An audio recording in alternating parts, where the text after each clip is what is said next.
you all to listen to what Dr. Wallach has to say. You're going to be entertained. He's funny as heck. But more importantly, it's going to be life-transforming, especially if you're sick, especially if you're dealing with some kind of illness, especially if a doctor has told you that you're going to be on this medication for the rest of your life and there's nothing you can do about it.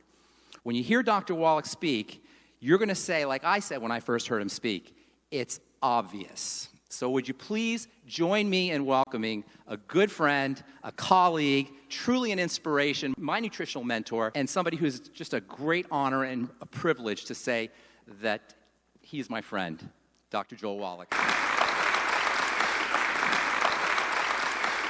Okay, thank you, Ben. Thank you so much for the kind introduction, and thank each and every one of you for being here on a Friday evening. You could be out partying. Appreciate you being here.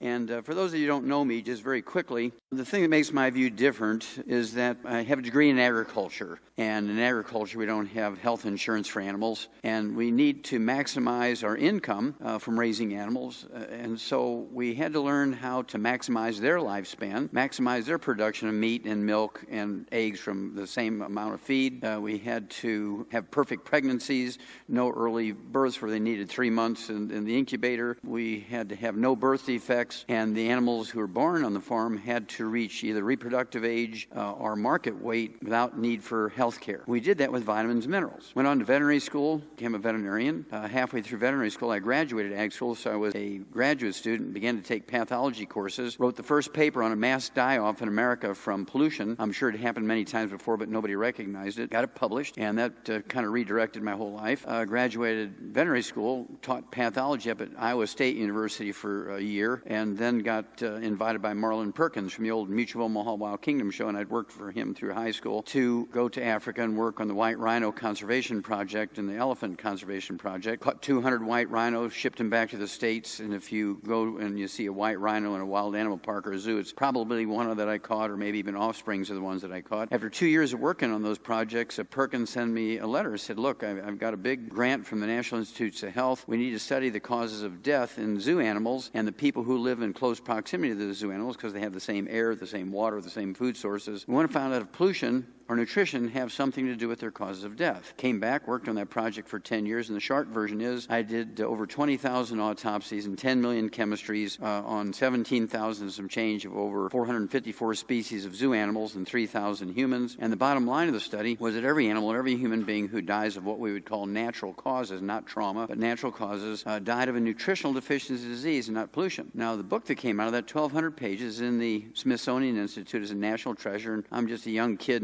and I was really very proud of that. And they moved me around from zoo to zoo, university to university, so I could deal with more species of animals and different people eating different things from all over the place. And again, to make a long story short, in 1977, I was working at Emory University in the Yerkes Primate Center in Atlanta, Georgia, and discovered the first documented case of a non-human with cystic fibrosis. I'm sure people had seen it before, but they didn't recognize it. But because of my vast experience when it came to autopsies, I recognized this immediately as cystic fibrosis, got it confirmed by the experts. And then when I told them it wasn't genetically transmitted, that I could create as many baby monkeys as they wanted with cystic fibrosis because it was a deficiency of a single mineral selenium during pregnancy or shortly after pregnancy, and I could produce as many monkeys as they wanted, they fired me. They said, Wallach, you must be sniffing glue. Everybody knows that cystic fibrosis is genetically transmitted, and there's no way it could be something you could prevent, reverse, and create. And so, to make a long story short, again, went back to school, became a naturopathic physician, began treating humans in 1978, and been doing it ever since. It's 36 years. I've been treating humans with nutrition and doing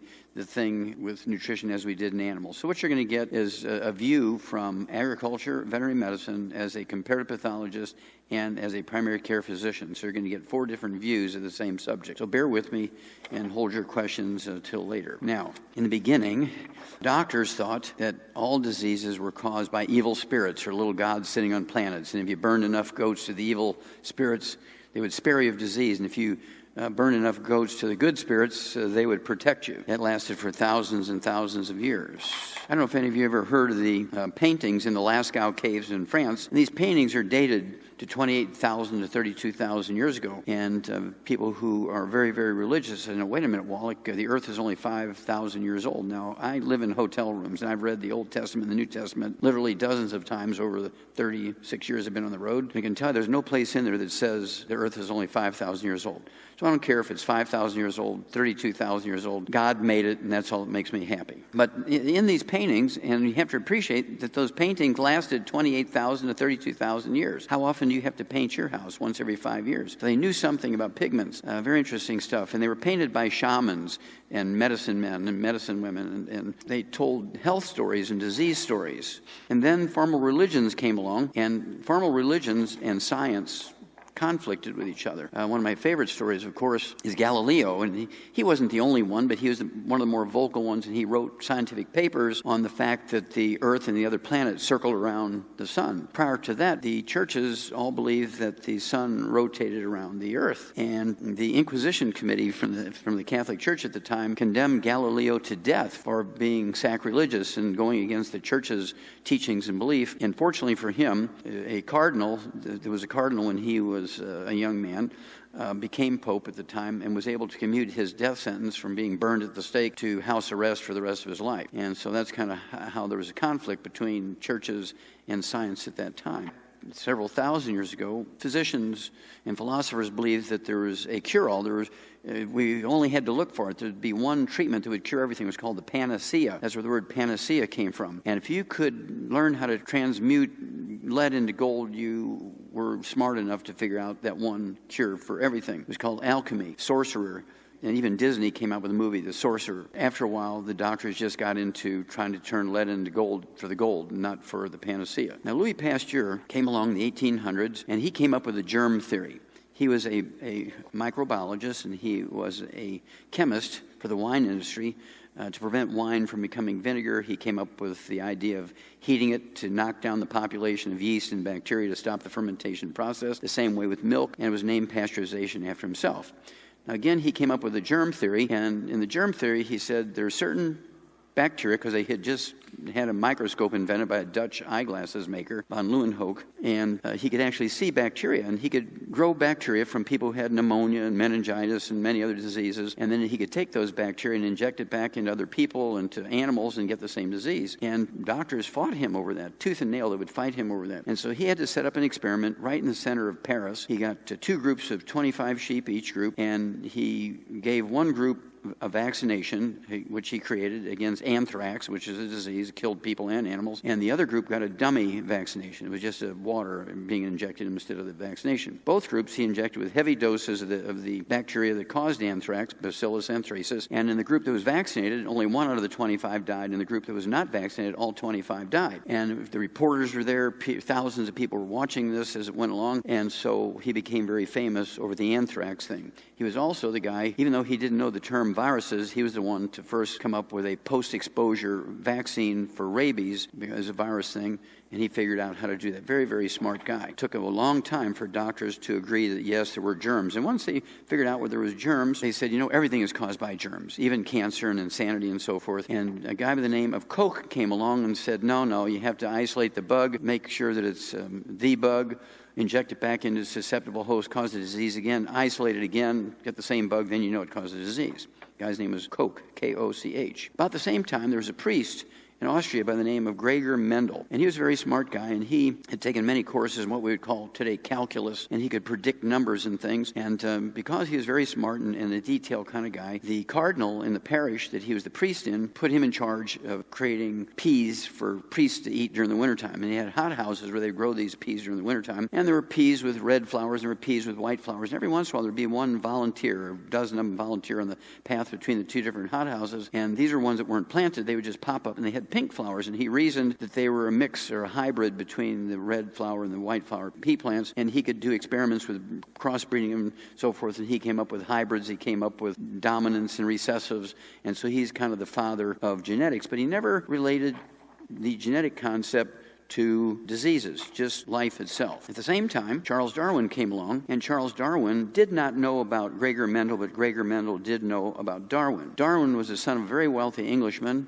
They were landed. They had 10,000-acre estates, and his mother was very wealthy. She was from the Wedgwood family, the English dishware company, and very interesting stuff. And he collected bugs and feathers and eggshells, and he would shoot birds and little animals and make collections. And when he was 22 years old, he wrote a paper for the newspaper of the Royal Society. It was very prestigious for anybody, let alone a 22-year-old guy, to write the paper. And he wrote the paper on invertebrates, little polyps would make sponges and reefs. And he was hired by the British Navy when he was 22 years old to go around the Earth in the HMS Beagle, a British warship, and build artificial reefs. And he was so successful at this, they hired him for another 3 years. So for a total of 5 years, Darwin was going to places that nobody else had ever been before and building these reefs, but he was also collecting animals that nobody had seen before. And he recognized immediately, well, not immediately, he recognized in 5 years when he wrote his book on the origin of species that parents of the babies were passing on information. Human beings had babies who were human beings. Dogs had babies who were dogs, puppies. Cattle had babies who were calves. Oak trees had babies that were oak trees. And he'd find these weird animals, and he would shoot them and bring them back and taxidermy them, because nobody would believe there were such things as penguins living in the Antarctic and so forth. So this is what he did, and his book was on the origin of species. And Darwin never said that man came from apes, but he said all things, all living things, whether you're a tree or a tulip or a oak tree or a human being or a hummingbird, passed on information to the young. Well, to sell newspapers, the reporters said that he said that men came from apes, and that wasn't what he said. He said all things pass on information is all he said. Now, his cousin, Frances Galton, whose mother was Darwin's mother's sister, also from the Wedgwood family. Frances Galton was also from a very wealthy landed family, and he was in university, and his roommate was a guy by the name of Arthur Conan Doyle, the author of Sherlock Holmes. And Frances Galton was the model that became Sherlock Holmes in the book, in the series Sherlock Holmes. In the day, people were just learning about fingerprints, and part of the parlor tricks they would do when you'd come to a party were to give you a piece of white paper, put your fingers on some ink, and everybody would make several pages with their fingerprints, and they would exchange fingerprints. And he recognized, by looking at these very carefully with a magnifying glass, that fingerprints were different from person to person, and Frances Galton came up with the idea to use fingerprints to track criminals. Very smart guy, and that's why he was the model for Sherlock Holmes. He also said, we can speed up human evolution like we do in animals by selective breeding, just like we do in animals. That's why they have livestock shows and dog shows and horse shows. They want to get the very best phenotype or the very best physical example of male horses and female horses, and when the foal is born, it's going to be perfect. Same with dogs, and same with geese and chickens and whatever you might be breeding. He said, we can do the same thing with human beings. And he was very benevolent, and he went out and he started a dating club, and he'd hand out invitations to people he considered to be perfect examples of perfect humanity, included IQ and intelligence and speed and athletes and strength. And both the men and women had to be 6 foot tall, blonde-haired and blue-eyed, which he called the master race.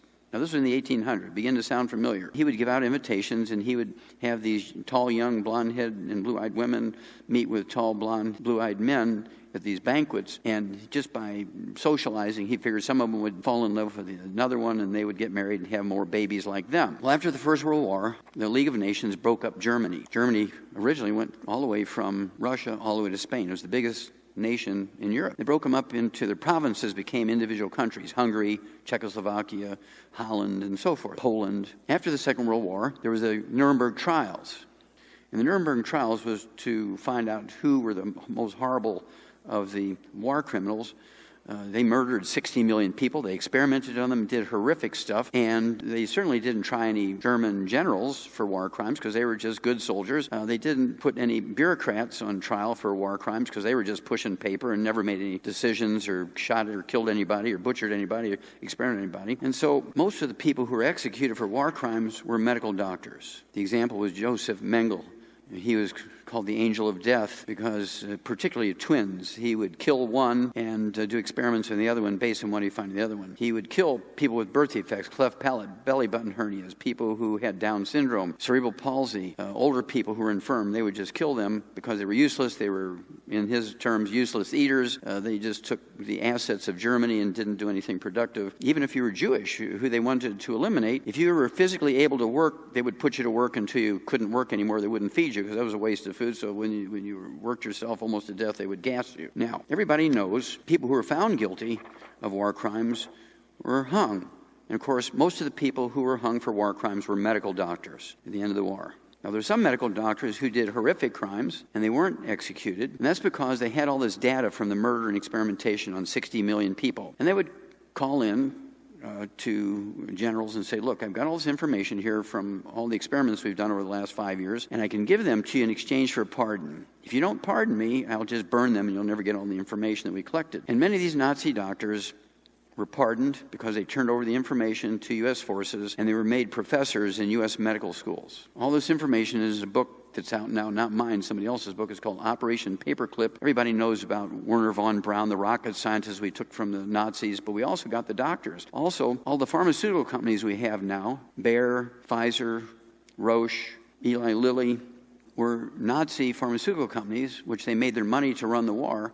We took them over for reparations. This is how we got paid for the cost of the war, was pharmaceutical companies. And they turned them into publicly traded companies. And, of course, originally the government owned all the stock. They sold it to the general public, and that's how the government got paid for running the war. Now, our doctors weren't innocent. Our doctors did the same thing here in America. They did experiments on people. One of the more famous ones, not the only one, but one of the more famous ones was the Tuskegee experiment on 400 black men in America who had syphilis, and they said, look, we're going to give you this new penicillin. But they only gave them injections of water because they wanted to see if these guys would die from the same terrible symptoms that white guys died from. Published many scientific papers on the subject. In Canada, they did the same thing. They had what they called residence schools, and they would go into the Indian reservations in Canada and actually kidnap the kids from there, saying, look, we're going to give them a better education, we're going to feed them better, they're struggling here on the reservations, and nobody wanted to believe what was going on in there, but they were experimenting on these kids. They gave them tuberculosis, and they tried different drugs to see which one would save them and which ones failed, and this came out, this is March of this year, because they found 50,000 bodies of kids under the age of 10 in Canada that had been killed during this program. 50,000 in Canada were killed in the same type of experiments that were done in Germany. When did this all translate into us being the sickest country in the world? 1901 it began. It actually began at 3 o'clock in the afternoon, Monday, September 4th, 1882. We'll get to that in a minute. But in 1901, something very dramatic happened. A product was invented to be a machinery lubricant called Crisco. See, Procter & Gamble didn't invent Crisco. They did not invent hydrogenated oils. The process of fat hardening was invented in 1901 by Wilhelm Norman, another German chemist, working on a machine oil factory, trying to find a cheap replacement for machine oil, which is made from suet, which is beef fat, and they couldn't get it. Well, he came up with using cottonseed oil and our corn oil that had a copper cofactor, and then they bubble hydrogen through it and boil it and all this kind of stuff, and they would get Crisco. And Procter & Gamble recognized they could make a lot more money selling it as food than they did as a machinery lubricant. But they couldn't go against the butter and the cream and the lard that people have been using for hundreds and hundreds and hundreds of years, so how did they do that? They hired a guy by the name of Ansel Keys. And Ansel Keys had gotten a degree in anthropology and a medical degree from the University of Minnesota. And Ansel Keys was one of the founders of the American Heart Association. Deaths from coronary heart disease was rare until 1925, after they started selling Crisco to everybody. Ansel Keys, they raised $1.7 million, which made the American Heart Association one of the more wealthy of the medical associations in America. And they went crazy changing everybody's ideas about eating meat and cholesterol and so forth because they wanted to sell more Crisco, which made the American Heart Association richer. Now, at the same time, all the experiments were being done was they showed very clearly that the people who had the higher blood cholesterols were the ones who lived longer, had less heart disease, and had no Alzheimer's disease. The lower you got your cholesterol, the more heart disease, the more Alzheimer's disease, and the younger you died. So it boils down to personal ambition, bad science, politics, and bias derailed nutrition policy over the past half century and caused America to be the sickest country. Because the American Heart Association wanted the money, they would buy great ads like this. They made them almost Norman Rockwell pictures, made to help take the fat worry out of good eating. Bam, you're dead. Ansel Keys was so famous, he actually got his picture on the cover of Time magazine. And this was in 1961. Dr. Ansel Keys, father of the low saturated fat and high oil diet, and drove Crisco as a replacement for butter and lard. He's the one who killed America. Time magazine, December 2008, the sorry state of American health. You have to appreciate, we spend more money for health care than all of the 204 nations of the world combined. We spend more money each year than 204 nations. We rank 92nd in healthfulness. There's 91 other nations whose peoples are healthier than us.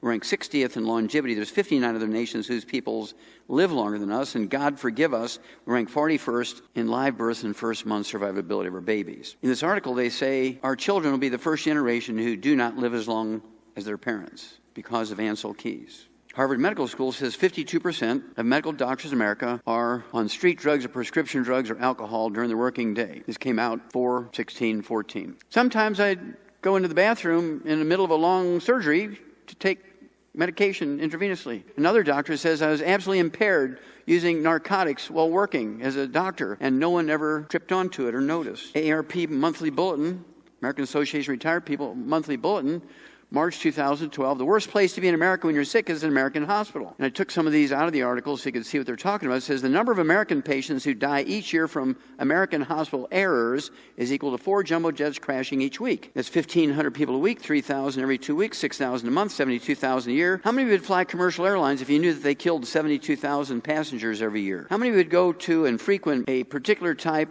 of fast food franchise if you knew that they killed 72,000 of their patrons every year? Of course, there's a big controversy right now. VA hospital in Arizona was trying to stay in budget, and so they side-railed hundreds of patients for a month so they wouldn't break the budget before the end of their fiscal year, and these 40 of them died. Well, that's nothing new. This came out in 1999. It was a big study by the Department of Veterans Affairs. They said there's hundreds of thousands of minor mistakes in the VA system every year in America, 3,000 which are so severe that the veteran has to stay there for the rest of their life in the VA hospital. Of these 3,000 serious mistakes, I want you to look at the word that the Department of Veterans Affairs used. They said medical doctors in VA hospitals kill 700 veterans each year. Last year in Afghanistan, the enemy killed 375 active military personnel. You're safer on a field of battle than you are in a VA hospital. God forgive us. According to the Wall Street Journal, looking at December 2012, each surgeon in America makes thousands of errors each year. 52% are gorked out on drugs and alcohol, street drugs, prescription drugs, and alcohol. Here's one of my favorite examples. This girl here, a young lady, 28 years old, went into a general hospital in Orlando, Florida to have her first baby. The OBGYN, who was intoxicated, cut her arms off at the elbows, cut her legs off at the groin. He never had his license suspended for 3 seconds. He went out and had martinis that afternoon. She's never gotten anything for it. Somebody needs to go to jail here. This is one of my favorites because it shows you very clearly where they got the information. This was the USA Today in February 2007. Look at the title. It's self-explanatory. Patient, Protect Thyself. And the data came from the Institute of Medicine, which is kind of an ethical watchdog for the medical profession. And then the Journal of the American Medical Association, the most prestigious medical journal in America, certainly, maybe the world. And then the Centers for Disease Control, which is the watchdog for the federal government. It's in Atlanta, Georgia. And their combined data, this is a yearly figure, said each year in America, medical doctors kill, injure, and infect 15 million of their patients in their workplace. Each year in America, medical doctors kill, injure, and infect 15 million of their patients in their hospitals and clinics. How many would fly commercial airlines if you knew they killed, injured, and infected 15 million passengers every year? Nobody would fly. Yet you still go to doctors. I find that amazing, how much control the doctors have over you. Everybody knows about Bernie Madoff. He went to jail for life for defrauding his investors of $3 billion. Well, this came out in September of 2012. Front page article in many newspapers around America. Now, this is not government. The title, U.S. healthcare wastes $750 billion. You kind of get the sense that this is government making the waste. No. When you read the article, it says your doctor, not the government, your doctor, out of every dollar that he bills you and your insurance company, 30 cents of it is a fraudulent billing. 30 cents of it is either for procedures he's billing for that he didn't do, but he needed the money for his kids to go to Harvard and all that kind of stuff for their tuition, and his wife wanted a Mercedes convertible. And so he just took your ID number for your insurance company, billed him. Or he did something for you that you really didn't need, and he billed for that. 30 cents out of every dollar. It amounts to $750 billion a year. That's $750 billion each year, 1/3 of the American medical budget. And not a single doctor gets his license suspended for 3 seconds. Not a single doctor had his license revoked. Nobody goes to jail. Nobody gets the equivalent fine as a parking ticket. Bernie Madoff went to life for $3 billion. Doctors get a walk for $750 billion. Start breaking that down a little bit. The Center for Disease Control, again, the federal agency in Atlanta, Georgia, tracks this stuff. Just in hospitals alone each year, not private offices and clinics, just in hospitals alone, medical doctors infect 2 million patients because they don't wash their hands after they go potty. And of those 2 million infections, 90,000 die. What would happen if Iran or North Korea were to send over intercontinental ballistic missiles with biological weapons, infect 2 million people in our large population centers? Miami, Atlanta, New York, Newark, New Jersey, Philadelphia, places like Cincinnati, Ohio, Chicago, Dallas, Texas, LA, and kill 90,000. This is a yearly figure. This isn't one time. This goes on and on and on, year after year after year. and nobody seems to care. But we'd go to war with Iran. We'd vaporize them with an atomic weapon if they'd do that to one of our cities. But the medical doctors have legislated themselves into being a protected monopoly, self-policing. They've also legislated all of their competition into being fifth-class citizens, quacks who cannot be paid by insurance. When you get a roof on your house or put an irrigation system in your house, you're going to get 3, 4, 5 bids or more. After you choose what you think is the best one based on what they're telling you and the contract they propose for you, you're still going to, before you sign the contract, you're going to go to the Better Business Bureau and see if there's any complaints about these companies you're looking at. You go to the same doctor year after year after year after year for 20, 30 years. Whatever he says you do, you don't even question it. You don't even go get a second opinion. And that's what's killing America. One bacteria, C. diff, Clostridium difficile, a human poop bacteria, kills 30,000 each year in hospitals alone. That's 1/3 of those 90,000 that are killed by infections are killed by C. diff, only found in human poop. Doctors give it to people because they don't wash their hands after they go potty. Well, in 1993, there were 85,700 of these infections in American hospitals. 17 years later, 2010, it went up 400% to almost 350,000 from 85,000. And so, does this give you a sense that doctors are really working hard to solve the problem? No. There's no consequences why it looks like that. If we were to take the top 50 doctors who kill 1,000 people a week and hang them, and then take the next 1,000 doctors who kill 25 a week and put them in jail for life, the table would look like that, wouldn't it? Because there's consequences. The reason why the table looks like this is there's no consequences. Now, the Chinese have figured out how to deal with this. There's two types of Chinese doctors. The traditional Chinese medical doctors are called the barefoot doctors. They go back 1,000 years before Egyptian doctors. Egyptian doctors came online about 4,000 years ago. The traditional Chinese medical doctors came on 1,000 years before that. Acupuncture, herbs, great writings, and so forth. The Yellow Emperor recorded all this stuff. I mean, this goes way, way back, thousands of years. And during the Second World War, the Japanese soldiers were moving ahead of their supply line. They were starving, and they were poor, and they would strip, like locusts, they would strip the civilian population of everything. And the doctors had the best shoes, so they always wanted to get the doctor's shoes. So the traditional Chinese medical doctors were called the barefoot doctors. They would go out to the villages and help people with acupuncture and herbs, and they were beloved by the people of the villages. Well, after the Second World War, the Chinese sent their very brightest young medical students to the United States and Canada and Europe for Western medical training, and they came back and began to kill the Chinese patients just like Western medical doctors do here in North America and Europe. Well, the Chinese have figured out how to solve the problem. Each year, grieving families kill 27.3 doctors in each hospital, on the average, who kill their relatives, and this is considered justifiable homicide. So the government's now trying to say, okay, come on, guys, let's cool our jets. Let's not do this anymore. We know it's listed as justifiable homicide. When, a doctor kills your father, the brothers and the sons go and kill the doctor with axes and hammers and all this kind of, because they're not allowed to have guns, so they have to do it with primitive weapons. And I'm not proposing that we kill doctors, but what I am proposing is we take care of ourselves enough where we don't need them. If you don't need them, they'll pack up and leave. Couple more, and then we'll get into the diseases.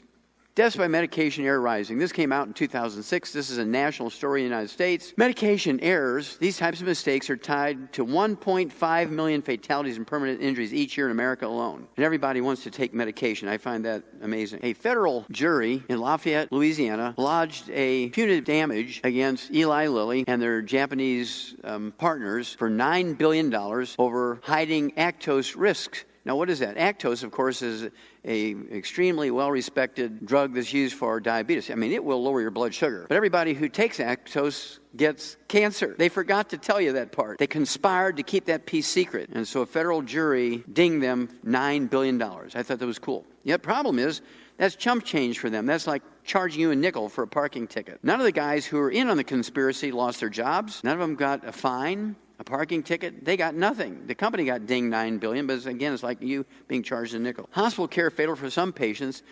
This study was actually done by the U.S. Department of Health and Human Services Office of Inspector General, which is essentially the auditor for Medicare. What they did was look at the monthly kill rate by medical doctors on seniors, people who were on Medicare. This is a monthly figure. Medical doctors kill 15,000 Medicare patients in hospitals with minor medical procedures and screening tests. Now, how many over age 65 would fly commercial airlines if you knew that they killed 15,000 seniors every month? That's 180,000 a year. Nobody would fly if you're over age 65. But you still go to doctors. Why? Because of insurance. I'll show you 3 people, very famous people that they killed in the last couple of years who were over age 65. Andy Rooney from 60 Minutes was 92 years old. He and his 87-year-old wife were going to go on a world cruise for a year, and she was nervous. Said, Andy, I'm 87, you're 92. One of us is going to get sick here, and we need to take a disc with our medical records in case, because we don't even speak the languages of the place we're going. So he agrees. They go into the doctor, and while the discs are being burned on the records, his doctor is going through his papers and saying, you know, Andy, you're 92 years old. I can't see where you've ever had a colonoscopic exam. You could have cancer lurking around in you. And he should have said, no, I don't have any blood in my stool. I'm not losing weight. I don't have any pelvic pain.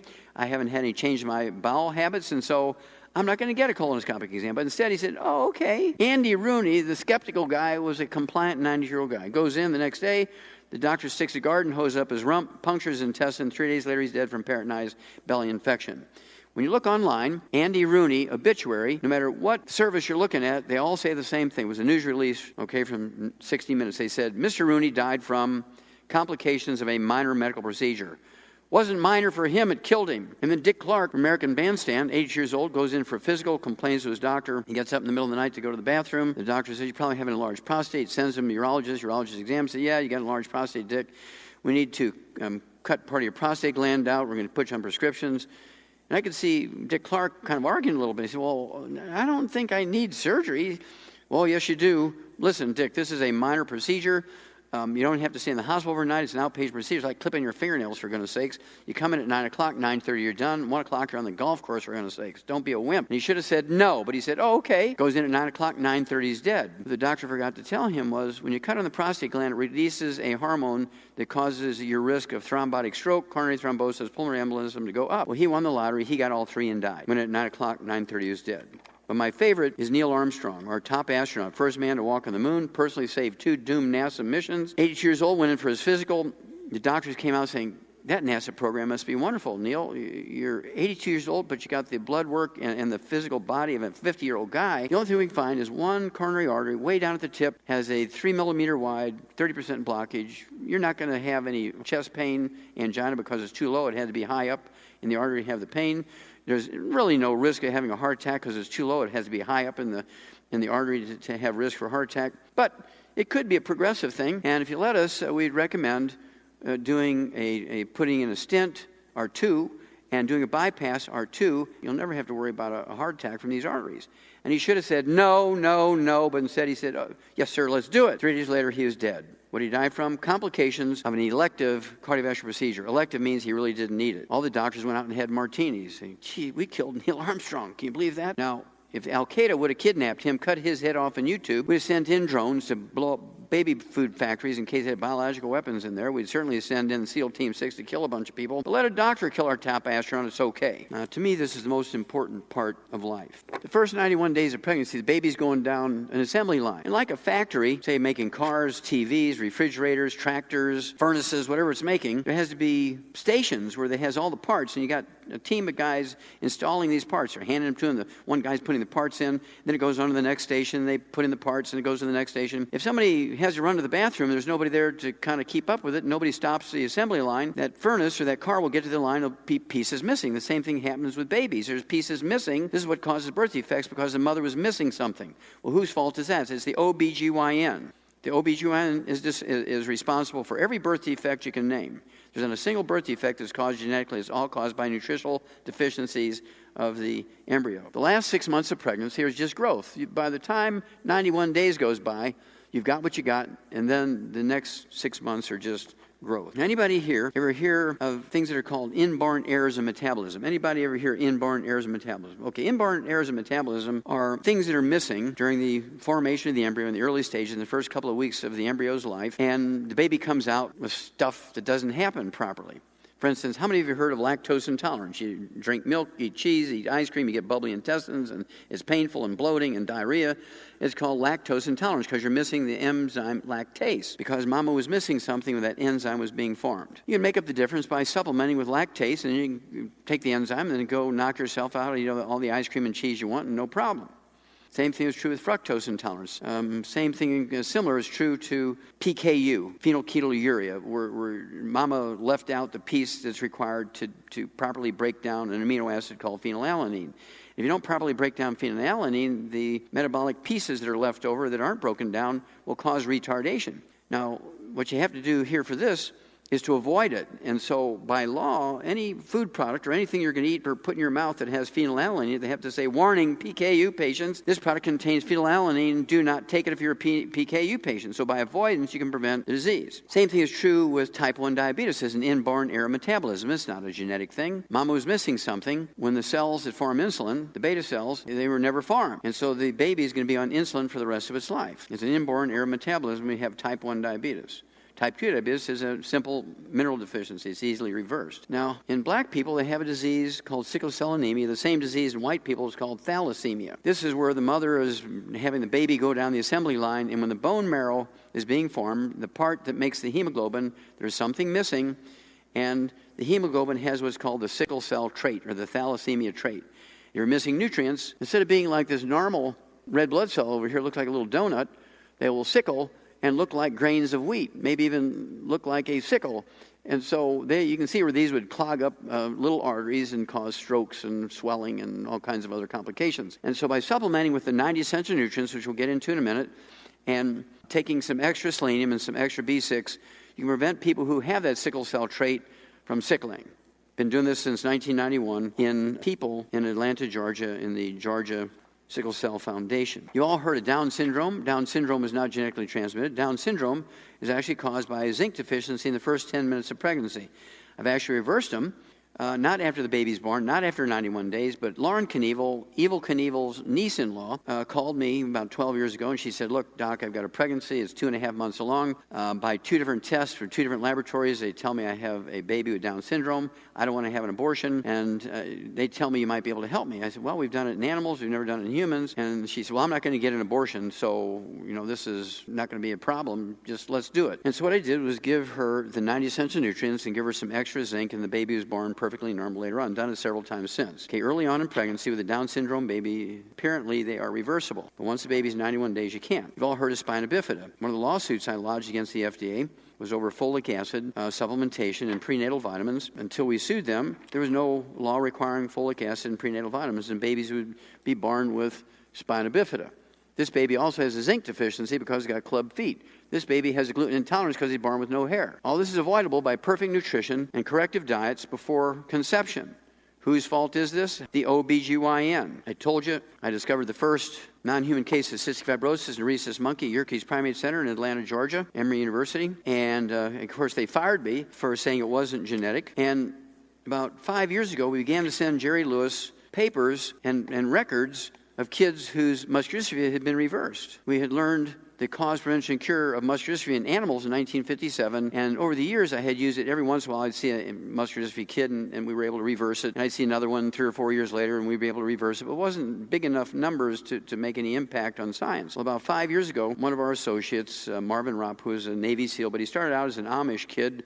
When he reached 18, he shaved his beard off, gave his team of horses to his brother, joined the Navy and became a Navy SEAL, very highly decorated. He came back and he was just really offended because the medical doctors were using the Amish as an ATM machine, telling him all their diseases were genetic and there's nothing to do about it, and they were just ripping these poor people off. So we gave Jerry Lewis all of the paperwork, and so Jerry Lewis got excited. He said, Jerry, we don't want any money. We've already spent the time and money and effort. We now know what we believe is the cause, prevention, and cure of muscular dystrophy. Do you want to be the one? These are Jerry's kids. You want to be the one to make the announcements? He got excited. He took all this data to the medical committee of Muscular Dystrophy Foundation, and they fired Jerry Lewis 4 years ago. That's why he's not doing the telethon anymore. They fired Jerry Lewis. He's not sick. He's not dead. He's doing shows in Vegas every night.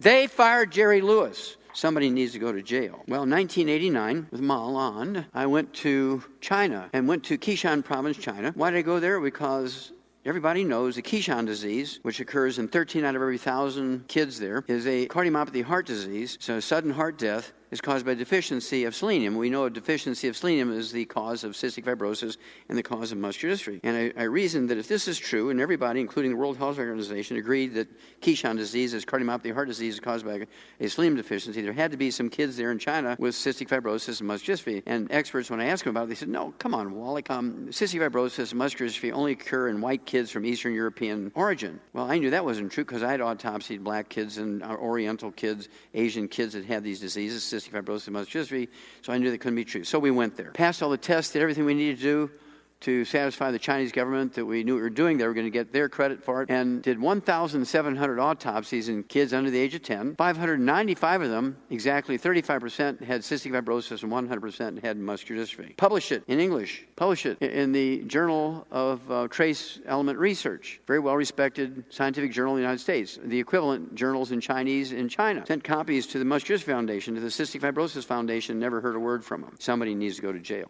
You all have heard of cerebral palsy. Cerebral palsy is one of these gradient diseases. It's a gradient disease, different degrees of severity. Baby's born with 10% of his cerebellum, which is the part of the brain that's damaged when you have cerebral palsy. 10% damage, 10% underdevelopment. The baby's going to kind of walk like Charlie Chaplin, and with braces and some physical therapy, they can kind of circumvent that disability. If they have a 25% underdevelopment of their cerebellum, they kind of flop around a little bit and with their arms and hands and upper body as well as their legs, and they have cerebral palsy. They have 50% development, they're going to be restricted to a wheelchair. This girl here has 90% underdevelopment of her cerebellum, the size of a grape instead of a tangerine, and you can see her, she has clamps on her head holding it up. Since she was born, and she's 11 years old here, since she was born, people have to wipe her bottom. Here she is, it's now 2 years later, after this picture was taken. She's now 13. She's 11 in this picture. She's going through puberty. Somebody's going to have to change her tampons, wipe her bottom, feed her, do everything for her, give her massages 3 or 4 times a day to prevent pressure ulcers, all this machinery that's needed to move her around. Care, extraordinary care. It's $5 million a year for that child. There's 10,000 babies born with this disease in America every year. Whose fault is that? OBGYN. Totally preventable. This is the part of the brain that's underdeveloped when you have the cerebellum, when you have cerebral palsy. Same way with belly button hernias. It's a gradient disease.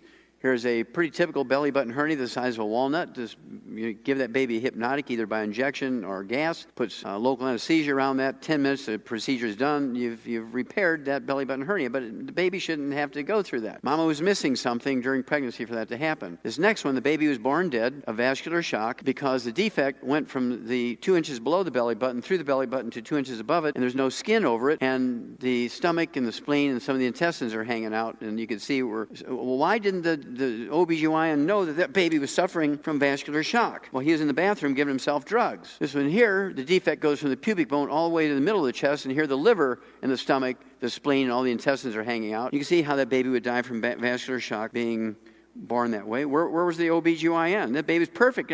Brain is perfect, lungs are perfect, heart's perfect, liver's perfect, everything's perfect. It died from vascular shock because all its insides are hanging out during birth. That baby, if it was delivered by cesarean section, would be alive today. Somebody needs to go to jail here. Same with cleft palate. It's a gradient disease, different degrees of severity. Whether you're rich or poor, if the mother's deficient in zinc in the first 3 to 7 weeks of pregnancy, you can get cleft palate and many other defects. Kids are born deaf, congenital deafness. Doctors want you to believe it's genetic, and they're raising money. They have all these funds to raise money to prevent, change the genes, fix the genes. It's caused by deficiency of a single mineral called manganese, not magnesium, manganese. Deficiency in the first 3 to 7 weeks of pregnancy causes congenital deafness. This new book that pharmacist Ben talked about when he introduced me is called Epigenetics. Epigenetics tells you that the genetic theory of disease transmission is one of those dead theories. There is not a single disease that's transmitted genetically. The death of the genetic theory of disease transmission. The death of the genetic theory of disease transmission. There's thousands of dead theories, the medical trade, in the halls of science. And the epigenetics tells you that these diseases that are said to be genetic are preventable, many of them reversible with nutritional supplementation prior to conception. A lot of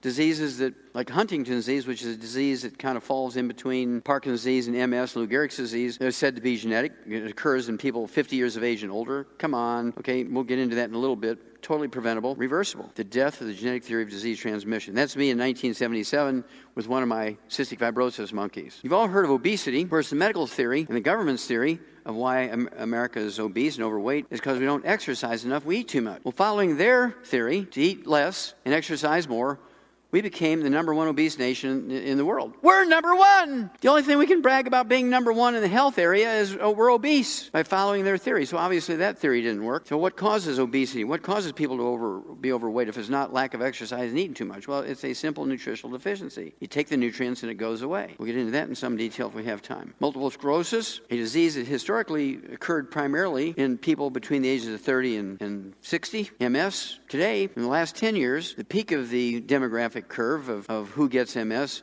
are kids under the age of 12. They're even diagnosing MS now in 10-month-old babies. 10-month-old babies. How's that happening? Free radical damage to the myelin of the brain. Free radical damage to the myelin of the brain. Well, why is it now we're getting it in young babies 10 months old and it used to be in people 50 years old? That's because our babies are getting free radicals damaging their myelin of the brain. Well, where are they getting the free radicals? Apple juice. What happens when you cut an apple in half and leave it exposed to the air without putting lemon juice on it? It turns brown. What's turning brown in the apple? It's oxidation of the oil in the apple. Apple juice is not taken care of very well. It's one of the first non-formula things you give a baby is, an ounce of apple juice and 8 ounces of water in a little bottle. They're giggling, they're happy. But the free radicals that build up because of the apple juice oxidizing, the oil in the apple juice oxidizing, causes MS in little babies. Thrombotic stroke, again, used to be in people over the ages of 50, 60, 70. Now, the peak of the demographic curve are kids under the age of 18. How's that happening? Well, thrombotic stroke doesn't occur because of genetics. Thrombotic stroke doesn't occur just out of dumb luck. It's caused by an omega-3 essential fatty acid deficiency, a ratio problem between omega-3s, 6s, and 9s. That's another one of my lawsuits against the FDA. Because I prevailed in federal court, I can legally say that you can actually prevent thrombotic stroke. You can prevent pulmonary embolism. You can prevent coronary thrombosis and deep vein thrombosis simply by supplementing with omega-3 essential fatty acids and having a perfect ratio between omega-3, 6s, and 9s. Before I sued them and won in federal court, I couldn't say that without getting put in jail. How many of you give your kids and grandkids under the age of 5 1,000 milligrams of supplemental omega-3s every day? Gosh, I don't see any hands going up. That's why your kids are going to die before you from MS and stroke and stuff like that. Heart attacks, Keyshawn disease, cardiomyopathy, heart disease. So how come this is happening now? Why are they getting all these strokes? We didn't get strokes until we were in our 50s, 60s, 70s. That's because we were getting omega-3s when we were kids. Well, wait a minute, we didn't supplement. Well, yeah, you did. It was in egg yolks. Our kids now are living on Fruity Pebbles and apple juice, Sunny Delight and shredded wheat, Welch's grape juice and Cheerios. How many omega-3s are in them? Nothing, 0. You better be supplementing your kids and your grandkids before they're conceived all through the pregnancy to develop them from the moment they're born with all 90 essential nutrients, and you'll avoid all this stuff. Now, the most politically charged of all of the congenital events, birth defects, if you will, is another one of these gradient diseases like belly button hernias, cerebral palsy. It's totally 100% preventable, but once the baby is born, it's irreversible. Homosexuality in both males and female occurred in the first 3 to 7 weeks of pregnancy. There's a part of the brain called the preoptic hypothalamus that controls not your gender, but controls who you go after for sex. Your gender is determined genetically, but there's a piece of your brain that determines who you will go after for sex, a boy or a girl. And it can be different from your genetic sex. And that's what happens with homosexuality, asexuality, hermaphrodites, all that kind of stuff, because what goes on up here is different from your genetic sex. Now, intersex babies, ones that they're hermaphrodites, they have both male and female parts. The medical system in America, they will look for bar bodies, which is the second female hormone, second female chromosome, called a bar body. And you can see that every nucleus of the white blood cell in a blood sample from a newborn baby that has a hermaphrodite has both the male and female parts. When they have the bar bodies, they're female genetically. And here's this is a line drawing, obviously, but here's bar bodies in some real XX female blood smears, and you can see in a male XY, there's nucleoli because it's getting ready to divide, but there's no bar bodies. Bar bodies are totally different than the nucleoli. And so when they find a baby that is a hermaphrodite, but they have bar bodies, they will surgically remove the penis and the testicles, do a little plastic surgery, and beat their chest and say, I did good for this baby. Well, 85% of the time when the baby's born hermaphrodite, up here, in their preoptic hypothalamus, they're male. 85% of the time, they're male. And our pediatric surgeons and OBGYNs have done some of the most cruel things to these babies born hermaphrodites. While in Europe and Scandinavia, they wait till the babies are 10 years old, because by the time they're 10 years old, the babies know which one they are in their preoptic hypothalamus. They have both parts, and you ask the baby, they're 10 years old. Well, you got both parts there, Frank. I mean, it's obvious, you know that. But really, which one are you? Are you a girl or boy? So, well, I'm a boy. And so they cut off the vagina and the ovaries and do some plastic surgery and make him a boy, even though genetically it might be a female. It's the kindest thing to do it that way. One more, and then I'll show you the part of the brain that's afflicted, and then we'll get to the bottom line here. This fellow here, very famous eye surgeon in Central California. His name is Richard. And Richard fathered several cute kids, very famous for dealing with laser surgery to tack down detached retinas. He was very active in his church. He was very active in things like the Rotary Club, Rotary International, and Lions Club, raising money for projects. But when his last child reached 18 years of age, he went from Central California to Denver, Colorado, had his penis and testicles amputated, had a vagina made, had breast implants, got hormone treatments, and went from Richard to Renee. Because since he was 10 years old, he knew up here that he was a she. Now, this is a part of the brain that's afflicted. This is not a part of the brain that's necessary for life. I mean, you cut this brain off here, you're going to die. You cut this part of the brain off, you're going to be a vegetable and just lay there like a worm. You cut this part of the brain off, you're going to be dead. But this little peninsula here, the preoptic hypothalamus, about the size of my little finger. If there's no cells in there, there's about 400 cells in there normally. If there's no cells in there, the individual is asexual. Everybody has a crazy Aunt Ruthie or crazy Uncle Frank who, the legend goes, they went on a date when they were 20 and their boyfriend or girlfriend jilted them. I don't know how you can jilt somebody after one date, but they said they jilted them and they never went out again because they were so wounded from being jilted after that one date, and they died never having gotten married. Well, they were asexual. They just really weren't interested in sex, but everybody else was going on dates, so they thought they'd try it once and so on. If there's a few more cells in there, say 25 to 50, they're bisexual. They love having orgasms, but they don't care if it's a male or female. You get a few more cells in there, and it depends on what part of that preoptic hypothalamus is involved. Let's say you got 150 cells in there now, but they're in one place, which drives you to chase boys. But genetically, you're a male. You're being pulled by your preoptic hypothalamus to chase boys. Okay, you're a male homosexual. If you're a female, and it tells you to chase females, you're a lesbian. You have 250 cells to 400 cells, you're heterosexual. That's how it works. Totally preventable. However, after the baby's born, can't go back. Can't put the genie back in the bottle. Here's the bottom line, folks. All vertebrates, whether you're a hummingbird or a human being or an elephant, require 90 essential nutrients. How long do you need oxygen? For life. How long do you need water? For life. How long do you need the 90 essential nutrients? For life. There's 60 minerals, 16 vitamins, 12 essential amino acids, 3 essential fatty acids, and they're called essential for 2 reasons. Number one, we can't make them. We must consume them every day, either as food or supplements.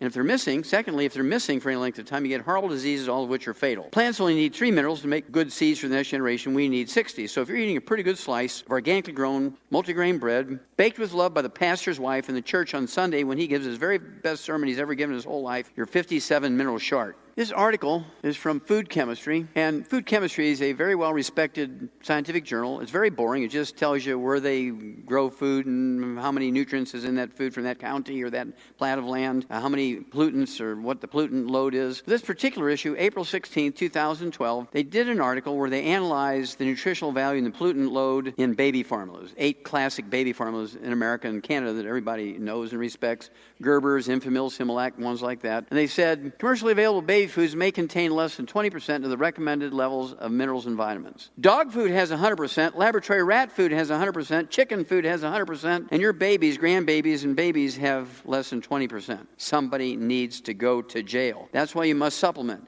You cannot depend on, quote, eating well. You cannot depend on eating well. 60 years ago, we had perfected perfect dog food. We spent $100 billion perfecting dog food. What did we get for that? Well, we tripled their lifespan over 60 years. 6 years ago, an old dog was 8 years old, 10-year-old dog is 25. We eliminated 900 different diseases that still plague humans, including all birth defects you can name and 10 times that many you can't. We didn't do that with organ transplants. We didn't do that with genetically engineered protein, stem cells, or wonder drugs. We did it simply by putting vitamins and minerals in their dog food. This is the Weekend magazine from the Globe and Mail up in Canada. The Globe and Mail is their equivalent of the USA Today. This article was written by a medical doctor, and he was wanting you to eat real food and not take vitamin mineral tablets and pills and capsules. I do both. For breakfast, I'll have 4 poached eggs and a steak. I'll have a baked sweet potato with butter and cinnamon. I'll have all my supplements. For lunch, I have a couple of snacks. I have another light load of my supplements. At dinner time, I'll have some grilled salmon with a great salad. I'll have some dessert, and I will have my supplements. I eat very well. I have steak at least once a day. At least once a day. Better yet, 3 times a day, right? I avoid oil. I avoid burning my foods. I won't eat if it's burnt. I avoid gluten, no wheat, barley, rye, and oats. I take all my supplements. You see, if you eat well, how many milligrams of calcium are you going to get from that apple? You can't tell. How many micrograms of selenium are you going to get from a 1-inch wedge of that apple? You can't tell. How many international units of vitamin A or beta-carotene are you going to get from eating a slice of that tomato? You can't tell. So I'm going to eat well, but I'm going to also take my supplements because I know how many milligrams, how many units, how many micrograms of everything I'm getting, because I'm not going to leave my life or the life of my kids and grandkids and great-grandkids and great-great-grandkids up to chance, to the throw of the dice, what may or may not be in that food. I'm going to make sure everything is in there perfect. The equivalent of not supplementing would be to put a couple of shovels full of dirt from Texas in the crankcase of your car. Say, well, there's probably oil in there because that dirt's from Texas. That'd be really stupid, wouldn't it? Well, when you just eat well, and you don't supplement with everything you know properly to make sure you get everything you need, worse yet, if you don't supplement your kids and grandkids and great-grandkids. Rich people, thousands of years ago, royalties, wealthy noblemen, wealthy merchants, would get their minerals from mummy dust. You go to the grave robber who had already sold off all the jewelry and the clothes and trinkets that were buried with him, but he kept the mummy because there was more money in the mummy than there was in the trinkets. You go to everybody knew where the grave robbers were, just like back in the Prohibition days, everybody could get whiskey, even though it was illegal, right? And so you go to the grave robber and you say, look, I got arthritis in my right hip, and he'd go cut the right hip off the mummy, grind it up, give you the powder, and in 6 weeks' time your hip was cured. It would go away. The arthritis would go away. Why? Because human joints have chondroitin sulfate, glucosamine sulfate, hyaluronic acid, collagen, vitamin A, vitamin D, calcium, magnesium. It has all this stuff, and it would repair that joint. Now, human joints are a lot more expensive than chicken joints, right? And so slaves and subsistence farmers couldn't get their minerals in the same fashion, so where did they get their minerals? From wood ashes. Wood ashes are not really ashes. They're the plant minerals that are left when you burn away the wood. Powder that's left in the fireplace, the wood stove, is really plant minerals. You throw it in the garden, and the corn and the peas and the sweet potatoes and the onions and the tomatoes and peppers, whatever you're growing out there, suck up these minerals. You throw them in the garden. The plants suck them up. You eat the plants. You get your minerals in that fashion. Well, that was the way we supplemented with our minerals. That's the way, the traditional way we got minerals for thousands and thousands and thousands and thousands and thousands of years until 3 o'clock in the afternoon, Monday, September 4th, 1882, on Pearl Street in New York City, on the bluff overlooking the construction of the Brooklyn Bridge, where this fellow here, Thomas Edison, pulled the switch on the first commercial electric generating plant. Within 10 years, every town and every municipality and every city in the industrialized world converted from wood as the universal fuel to electricity. How many wood ashes, how many plant minerals are left over when you fuel your home with electricity instead of wood? 0. And what did you replace your traditional source of nutritional minerals with? Nothing. And here comes a well-respected individual, a doctor, saying, now, don't you supplement with vitamins and minerals. You can overdose, you know. You better be saving your money for pharmaceuticals. You're going to need it as you get older. This is a satellite picture from 100 miles up. Southern California agricultural land. This is Mexico down here, Yuma, Arizona over here, Pacific Ocean over here. This is the Salton Sea, so you know exactly where this is at in Southern California.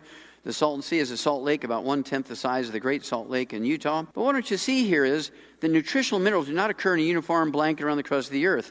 Nutritional minerals occur in veins like chocolate and chocolate level ice cream. These different colors and swirls and whirls are telling you these whirls and swirls are made up of different minerals, different mixtures of minerals, different amounts of each one. And the only way we can guarantee that every mouthful and every animal that eats soybeans, they're grown here, corn that's grown here, whatever might be grown here, we're going to put in their feed. We're going to give them, we're going to supplement them with everything we know they need for maximum life, no birth defects, going to maximum production of milk, meat, eggs. When you look at that label on the dog food, on the chicken food, on the dairy food, on beef cattle feed, that label reflects only what we put in there, not what the food got out of the soil. What the food got out of the soil is value added, but it's a throw of the dice. So we put everything we know they need for perfect everything, we put it in there. This is a compost pile that contains 77 minerals in it. These are plant-derived minerals. This is a compost pile. This is plants. There's 100 cubic miles of this stuff. There is a 10,000-year supply if everybody in the earth uses this stuff. These guys are standing on a road 3,000-foot elevation above sea level. This white cap is 25-foot thick marine limestone. We know it's marine limestone because the animal and plant fossils in the limestone are from the ocean. This has zero pollution. It was under the sea for thousands and thousands and thousands of years.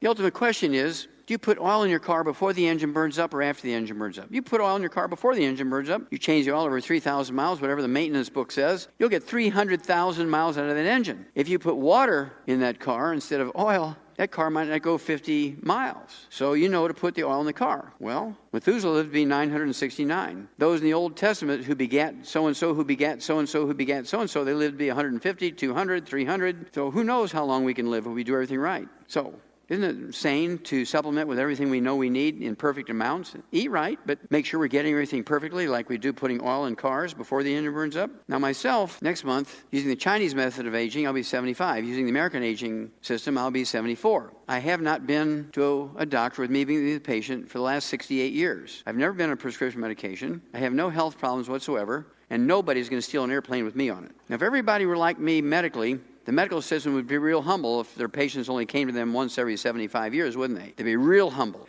I've been taking the 90 essential nutrients twice a day since I was 9 years old. I've been taking this program twice a day since I was 9. Now, I'm not stupid enough to think that I, a 9-year-old kid, figured this out by myself. I figure I had some divine guidance there, right? And so I feel that I'm obligated to keep sharing this with people. If I had divine guidance, got rid of one of my health problems when I was 9, that was it. Never had a health problem again. It's all preventable. There's only 2 reasons why you won't get the result you're looking for. Only 2 reasons, maybe 3. Number 1, you're underdosing. A 200-pound person taking enough for a 50-pound kid ain't going to work, as they say in France. And then you can't absorb it. You're dosing perfectly, but you're only getting 10% because you can't absorb it. You are not what you eat. You are what you absorb. Thirdly, you're underdosing and you can't absorb. So 10% of nothing is not very much. The most common reason why people are not absorbing is gluten intolerance. People say, well, I'm gluten-free. I mean, I'm obsessive about it. I am gluten-free. You have a dog? Yep. You have dry dog food? Yep. You're not gluten-free because dry dog food is made from gluten. You have a cat? Yep. You give them dry cat food? Yep. Well, you're not gluten-free. Well, I can't get my spouse to give up gluten. Well, you're not gluten-free then. Everybody in the household, including the mother-in-law, the spouse, the dog, the cat, the bird, the fish, because of cross-contamination in the laundry, the couch where everybody watches TV, the food preparation surface, the bed you sleep in, everything, everybody in the household's got to be gluten-free. Otherwise, you're not gluten-free. And then, of course, you need stomach acid. You cannot be drinking alkaline water during meals because you neutralize your stomach acid. To absorb minerals, to digest proteins, to absorb B12, your stomach pH has got to be pH 1.2. It's got to be like battery acid. It also keeps your stomach sterile so you don't have yeast and bacteria growing there. You won't have reflux. It makes your reflux go away. So when people tell me they haven't gotten the results, you have to go back and do a little investigation, do a little housekeeping, figure out why you're not absorbing. Are you underdosing? Well, you have to look at all those things. Because this program I've been doing for 36 years will never fail. If it fails, it means you're not absorbing or you're underdosing or both. And thank you very much for being a good audience.